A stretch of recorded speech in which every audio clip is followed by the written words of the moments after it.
보신 하나님의 말씀은 요한복음 2장 1절에서 11절까지 말씀 보도록 하겠습니다.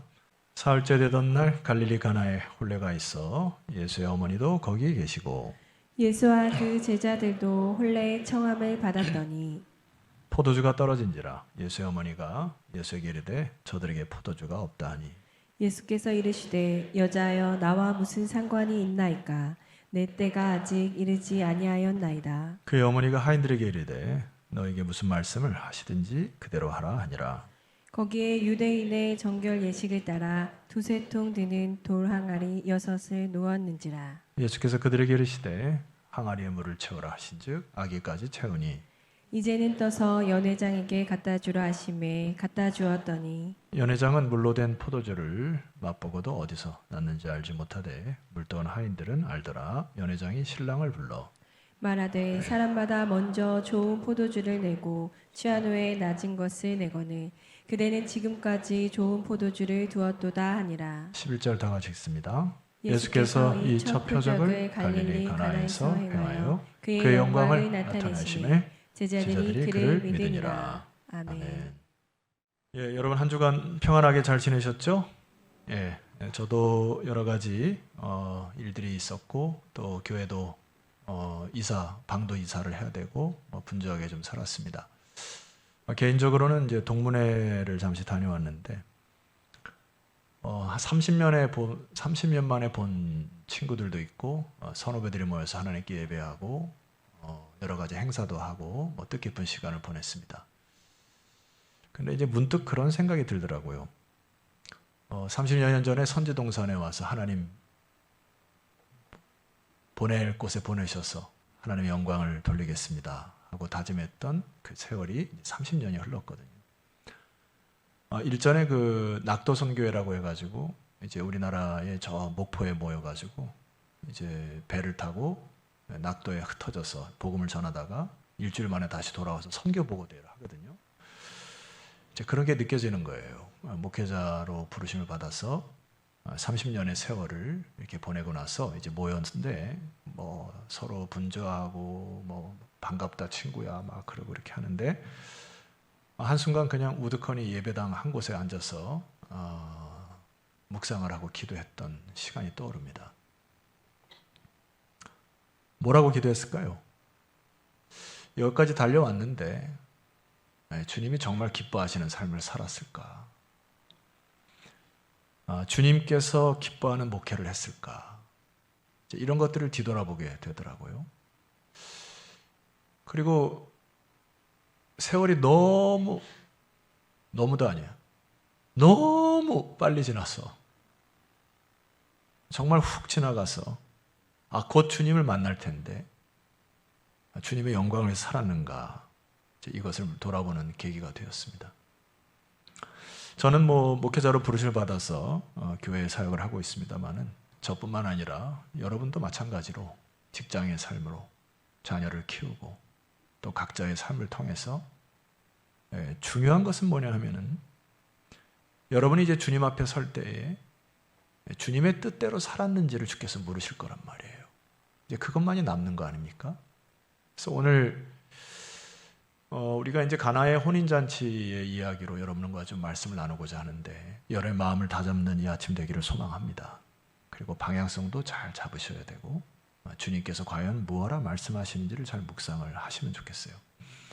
이 가나의 혼인잔치는 여러분이 설교를 드렸어도 여전히 마음속에 이제 의문이 들어요. 제가 이제 몇 가지를 적어봤는데 이런 의문입니다. 왜 이것이 첫 표적일까? 이런 의문이 있고 왜 이 표적은 사도 요한만 기록했을까? 이런 사복음서가 있잖아요. 마태, 마가, 누가, 요한이 있는데 왜 굳이 요한만 이것을 적었을까? 그리고 예수님은 왜 자기의 어머니를 여자여 이렇게 불렀을까? 그리고 이 첫 표적은 꼭 물이 포도주가 되는 이 표적의 기적을 행하셨는가? 여러분 궁금해하시죠? 나는 궁금하던데. 그래서 이걸 다 여러분에게 설명드릴 수는 없고 제가 결론적으로 여러분에게 오늘 좀 드리고자 하는 메시지 하나를 잡고서 좀 드릴까 합니다. 오늘 본문에 이제 11절 말씀 보면은 함께 선포해 볼까요? 자, 시작. 예수께서 이 첫 표적을 갈릴리 가나에서 행하여 그의 영광을 나타내심에 제자들이 그를 믿으니라. 여기서 여러분들이 꼭 놓쳐서는 안 될 부분이 세 가지 테마가 있어요. 첫 번째는 이 첫 표적이다라고 하는 부분이고, 두 번째는 이 표적을 통하여 영광을 나타내셨다라고 하는 부분이고, 마지막은 제자들이 그를 뭐 했다? 믿었다 했어요. 이 결론이에요. 제가 오늘 이 부분만 여러분에게 좀 말씀을 드릴까 해요. 표적이라고 하는 것은 기적과는 다른 단어라고 누차 말씀을 드렸습니다. 기적은 미러클, 영어의 미러클로서 나의 상상을 뛰어넘는 어떤 좀 신비한 경험하는 것, 그걸 기적이라고 하는데, 표적은 헬라어 단어의 세메이온이라는 단어를 쓰는데, 이거는 영어로 하면은 사인이라고 하는 단어예요. 그러니까 기적에 초점이 있는 게 아니라 주님께서 이것을 통해서 뭔가 사인, 뭔가를 나타내시고 뭔가의 방향을 설정하시기 위하여 이 표적을 일으키셨다라고 하는 이야기예요. 이 부분에 동감하시죠?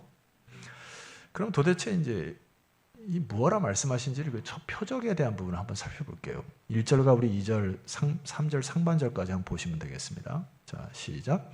사흘째 되던 날 갈릴리 가나에 혼례가 있어 예수의 어머니도 거기 계시고 예수와 그 제자들도 혼례의 청함을 받았더니 3절 포도주가 떨어졌습니다. 자, 유념해야 될 것이 이제 혼례라고 하는 단어입니다. 이게 이제 이 백그라운드를 통해서 일어난 거기 때문에 이 혼례의 개념으로 이 상황을 이해를 하셔야 돼요. 여기 유대인들의 혼례는 우리의 혼례와 좀 다릅니다. 저는 개인적으로 그 결혼식에 대한 것을 굉장히 중요시 여기고, 요즘에 그 결혼 예비학교를 이제 제 아내가 상담을 하는데 반드시 하도록 얘기합니다. 왜냐하면 그만큼 이 결혼이라고 하는 건 인생의 최대의 축복이기도 하고 중요한 의식이기 때문에 대충 해치우면 안 돼요. 근데 요즘은 신랑 신부 입장에서 좀 다르겠습니다만은 제 개인적으로는 너무 결혼식을 해치우는 것 같다. 심지어 결혼 예식일 제가 어느 식장 가면 목사님 30분 만에 끝내주세요 막 이러고, 설교는 5분 안에 해주세요 막 이러고, 길어야 40분이거든요. 그러니까 저도 정신없이 가서, 물론 2주 전부터 제가 신랑 신부를 해서 기도로 준비합니다만은 갈비탕 하나 먹고 나오는 듯한 느낌으로 예식이 치러지니까 이게 그 형식 속에서 의미가 있는 것인데, 이 시대가 좀 안타까운 부분이 있어서 우리 자녀들이 앞으로 우리 교회에서 결혼식을 좀 하면 어떨까 이런 생각을 좀 해봅니다. 저도 여기서 결혼식 했거든요. 참 좋습니다. 하나님 앞에서 결혼 예식을 하고 하는 거.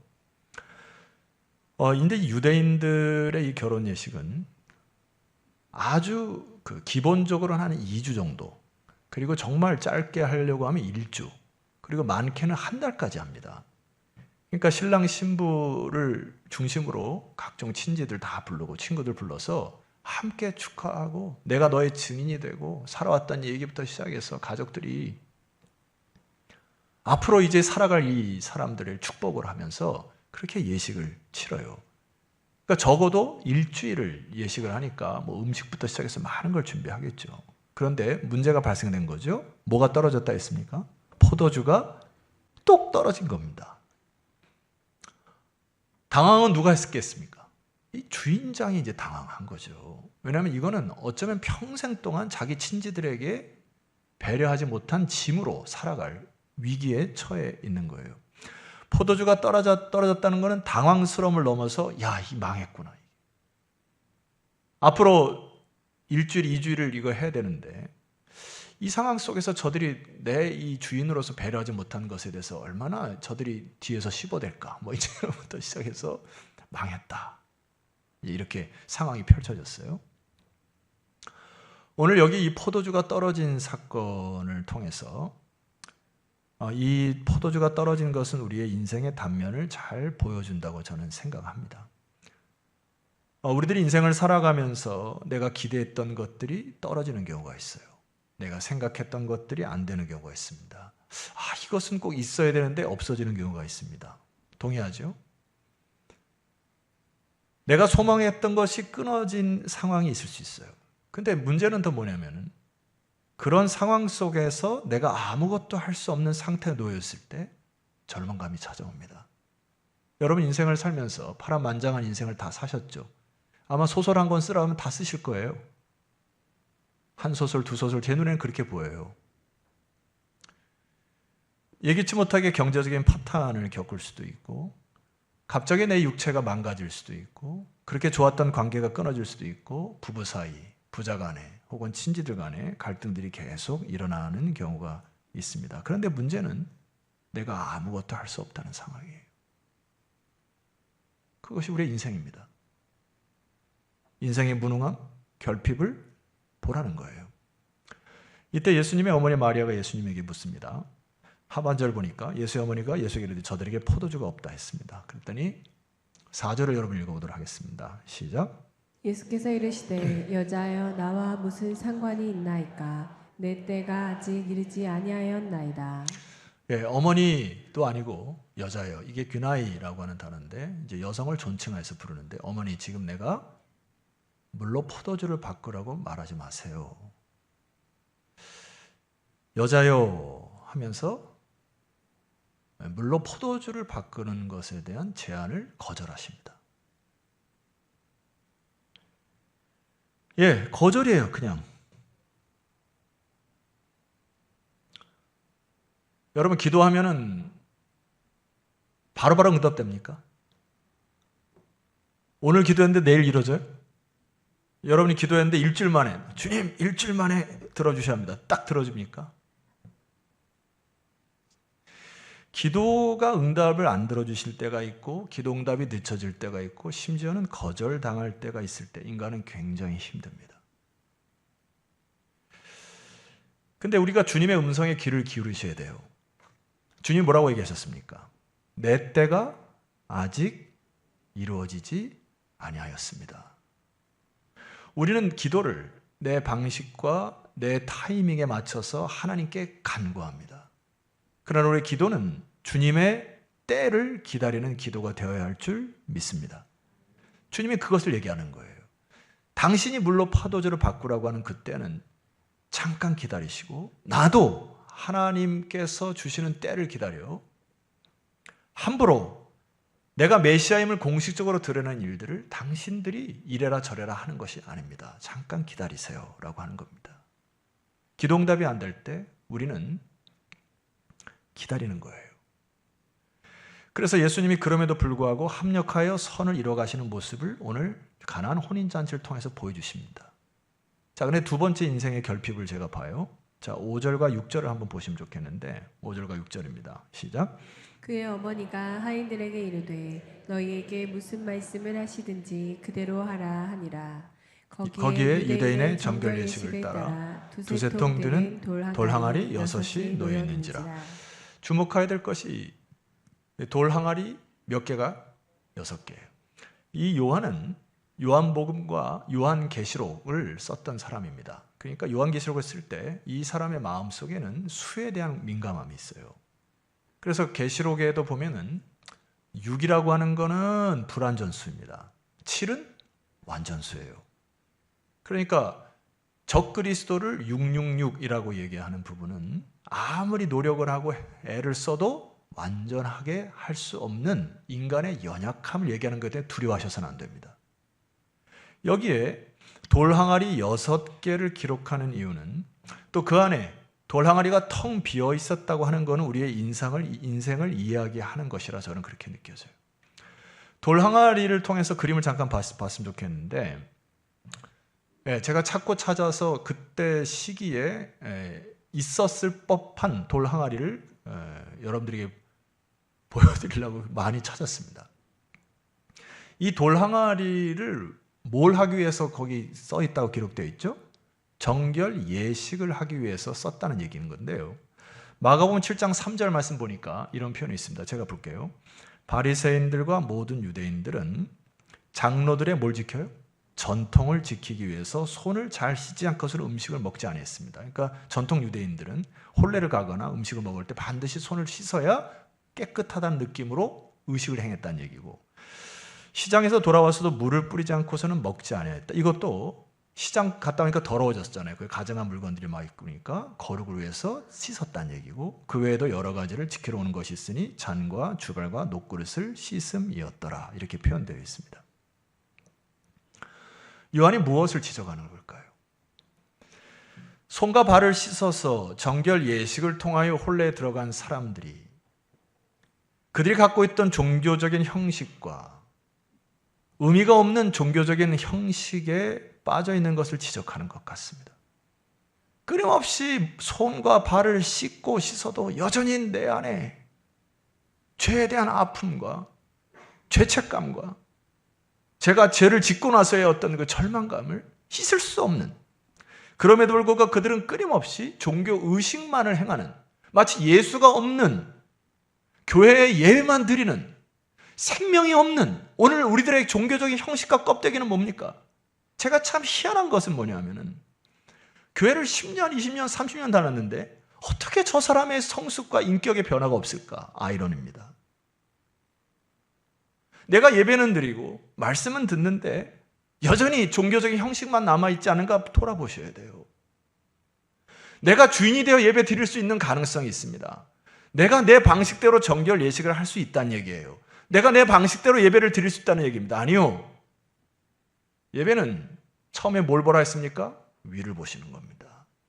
하나님께서 뭐라 말씀하시는지 그 앞에 두렵고 떨는 여러분 되시기를 주의 이름으로 축원합니다. 자기의 죄인됨을 내려놔야 돼요. 그래야 성숙이 있는 겁니다. 예수님이 이 사도 요한을 통하여 우리에게 뭐라 말씀하는 거예요?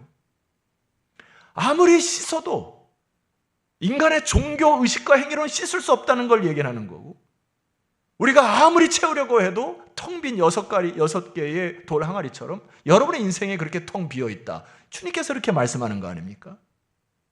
주님께서 이 말씀을 통하여 우리에게 이제 말씀하는 내용에 귀를 기울이셔야 합니다. 여러분 7절 말씀 보시게 되면은 예수께서 그들에게 이르시되 항아리 물을 채우라 하신즉 아기까지 채웠습니다.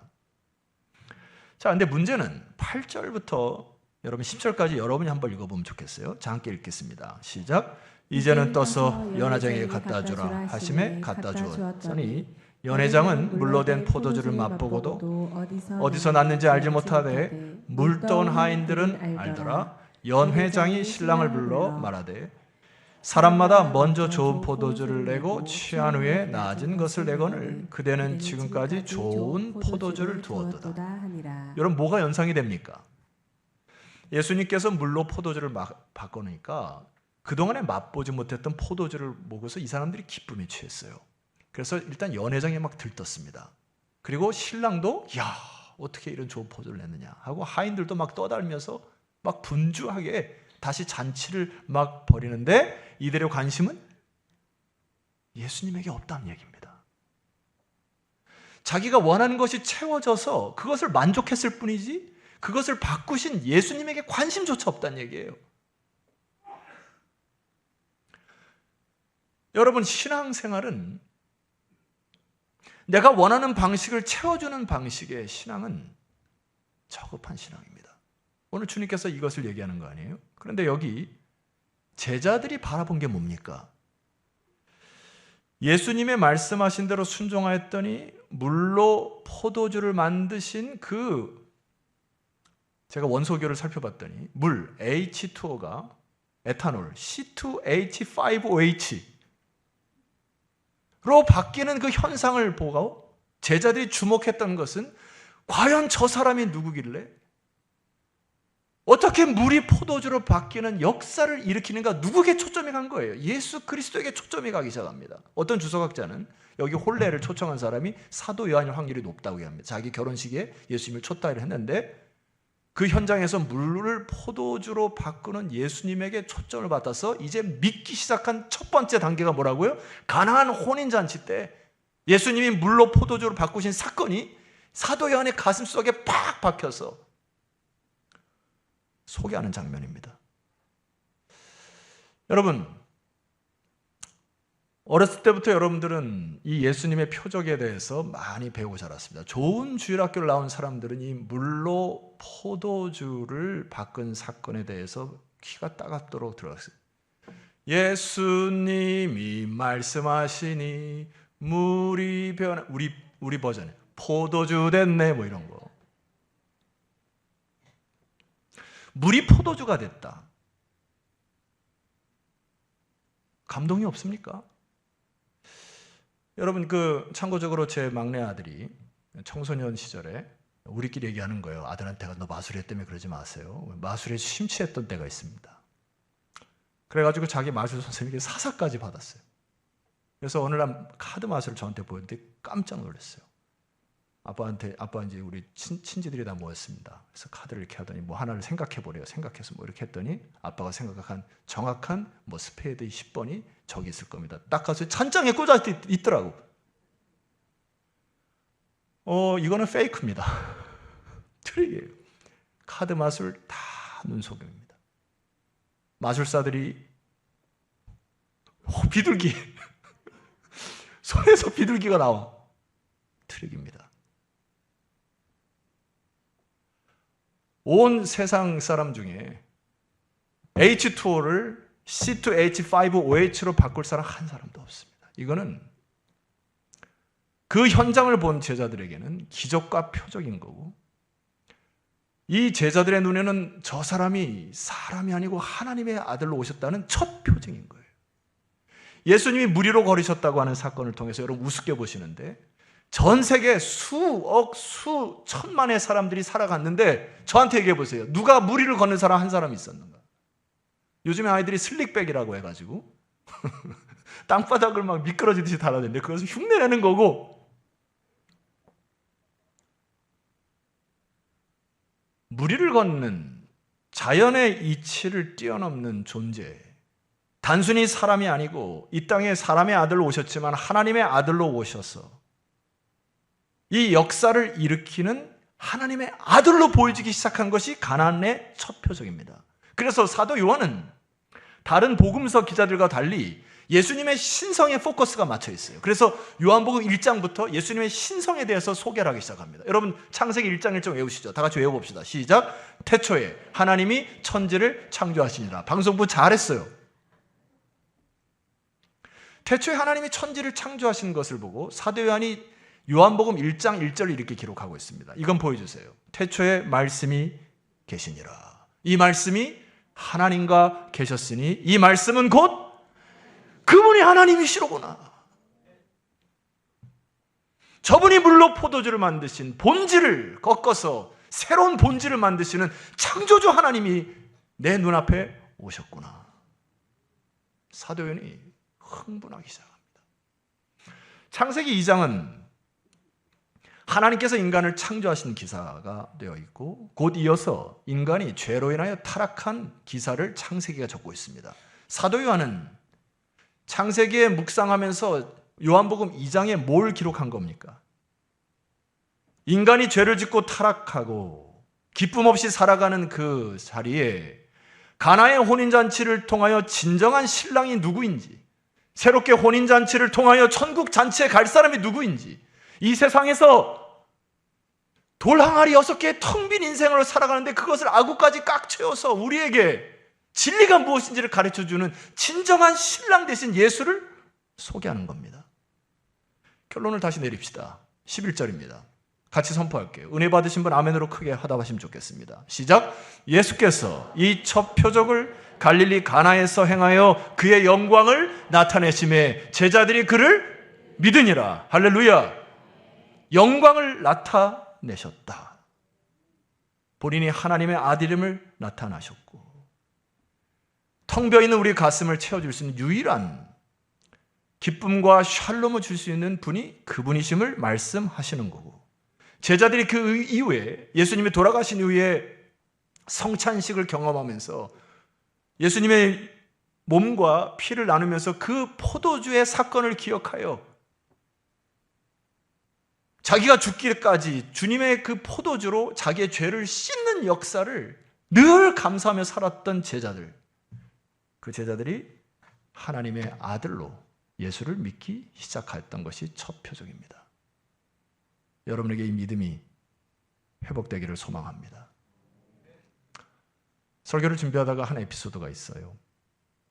200여 년 전에 한 옥스퍼드 대학교에서 시험이 진행 중에 있었습니다. 옥스퍼드나 캠브리지나 우리나라의 유수한 대학들이 다 말씀의 기초에 세워졌잖아요. 그래서 거기는 일반 학생들의 문제도 이런 문제가 있었대요. 예수님이 물로 포도주를 만든 기적에 담긴 종교적이며 영적인 의미를 서술하시오. 이게 이제 문제였어요. 수많은 학생들이 배운 것들을 막 써가지고 다 나갔는데 유일하게 마지막 한 사람이 끝까지 남아서 묵상을 하고 있습니다. 시험관이 이제 시간이 다 됐으니 뭐라도 쓰고 나가게 하니까 한 문장을 딱 쓰고 나갔는데 이게 만점을 받았다는 얘기예요. 그럼 보고 싶죠? 뭐라고 썼는지 궁금하세요? 네, 한번 보여주십시다. 물이 자신의 주인을 만나자 얼굴이 붉어졌도다. 이 시의 주인공이 바이런이라고 하는 유명 영국의 시인입니다. 물이 자신의 주인을 만나자 얼굴이 붉어졌도다. 신앙 같아요. 제가 문장을 하나 썼어요. 김 목사가 주인을 만나니 담대하여 두려움이 사라졌도다. 신앙입니다. 저는 웬만하면 두려워하지 않아요. 여러분 숙제 하나 내주고 저랑 재밌는 게임 하나 합시다. 이번 한 주간 동안 여러분들이 이 바이런의 시를 기초로 하여 여러분의 신앙의 표현을 저에게 보여주시는 분 선착순 10명에게 제가 카페콕에서 음료수를 제공하도록 하겠습니다. 선정하여 김 목사가 주인을 만나니 얼굴이 천사같이 되었더라. 뭐 이런 표현이 있잖아요. 한번 한 주간 동안 여러분의 신앙을 표현했으면 좋겠습니다. 결론을 내려볼게요. 요한은 요한복음을 예수님의 신성에 포커스를 맞추고 있습니다. 마가는 예수님이 이 땅에 종으로 오신 것에 초점을 맞춰서 각양각색의 맛들이 있습니다. 깊이가 달라요. 그래서 성전 청결 사건도 마태, 마가, 누가가 다 기록하였는데 대부분 뒤에 기록을 하는데 요한은 요한복음 2장에다가 끌었습니다. 이유가 뭘까요? 얘기를 할게요. 요한복음 2장 18절 말씀 보세요. 예수님께서 성전에 오셔서 성전을 청결하시고 성전이 더러워진 것들을 다 정리하시고 막 하니까 유대인들이 왔습니다. 유대인들이 대답하여 예수께 말하기를 네가 이런 일을 행하니 무슨 표적을 우리에게 보이겠니? 왜 성전에 와서 당신이 채찍으로 노끈으로 채찍을 만들어서 여기를 뒤집고 왜 이렇게 난리를 지깁니까? 그 표적이 뭡니까? 라고 질문한 거예요. 그러니까 예수님 뭐라고 대답하셨냐면 19절입니다. 예수께서 대답하여 너희가 이 성전을 헐라. 내가 사흘 동안에 일으키리라고 하는 표적을 얘기하신 겁니다. 기적이 아니란 얘기예요. 20절 유대인들이 이르되 이 성전은 46년 동안의 지역권을 네가 3일 동안에 일으키겠느냐 하더라. 그러니까 예수님이 여러분 이 말씀 귀를 기울이셔야 됩니다. 21절 함께 선포할게요. 시작. 그러나 예수는 성전된 자기 육체를 가리켜 말씀하신 것이니라. 성전 청결을 왜 하셨다는 얘기입니까? 성전의 기능이 무너졌다는 얘기예요. 성전은 뭡니까? 하나님의 임재를 경험하고 하나님의 영광을 경험하고 말씀이 선포되어지고 그때 당시에 제사를 드림으로 자기의 죄가 씻어져서 하나님의 영광 가운데 그분의 영광의 빛을 경험하여 이 세상에 하나님의 제자로 살아가는 그 성전의 기능이 무너진 거예요. 그러니까 예수님이 그 성전을 다 뒤집어 엎으시고 당신의 표적이 뭡니까? 그러니까 자기 육체된 성전을 가리켜 말씀하신 거다. 이렇게 말씀하셨어요. 이게 무슨 말입니까? 이제는 내가 성전이 돼요. 너희들에게 임마누엘 되어 언제든 나에게 찾아오기만 하면 너를 만나줘서 내가 너와 함께 하겠다는 약속이 성전됨입니다. 믿습니까? 그래서 우리는 남은 인생을 살아갈 때 절망이나 두려워하지 않아요. 주께서 약속하신 겁니다. 내가 너에게 참 성전되어 영원히 너와 함께 하겠다. 그것이 신앙입니다. 자리에서 일어납시다. 제가 한번 이 말씀 선포하고 여러분이 두 번째 선포가 아멘으로 하되었으면 좋겠어요. 자, 보세요. 22절입니다. 죽은 자 가운데서 살아나신 후에야 제자들이 이 말씀하신 것을 뭐하고? 기억하셔야 합니다. 성경과 예수께서 하신 말씀을 뭐 했더라?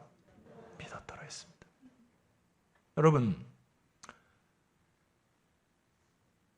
가나의 혼인잔치에 연회장도 있었고 하인들도 있었고 신랑도 있었는데 물이 포도주로 바뀐 것을 맛보고 즐거움에만 마음이 빼앗겼어요. 예수님을 집중하지 못합니다. 근데 제자들이 예수님의 그 사건을 통하여 하나님의 아들임을 보고 그를 믿기 시작했습니다. 이 표적은 물이 변하여 포도주로 바뀐 기적의 마음을 빼앗기시면 안 돼요. 여러분 인생을 살아가면서 왜 내 기도를 안 들어주시는가? 나는 왜 포도주의 역사가 없는가? 나는 왜 이렇게 하나님이 기도한다? 거기에 마음 빼앗기시면 안 됩니다. 주님께서 죄악된 여러분의 본질을 예수 그리스도의 피로 변하여 하나님의 의인된 백성으로 삼아줄 줄 믿습니까? 우리는 그렇게 기억하고 찬양하는 겁니다. 말씀 선포하고 찬양하겠습니다. 22절 시작. 죽은 자 가운데서 살아나신 후에야 제자들이 이 말씀하신 것을 기억하고 성경과 예수께서 하신 말씀을 믿었더라. 믿음으로 승리하는 여러분 되시기를 주의 이름으로 축원합니다.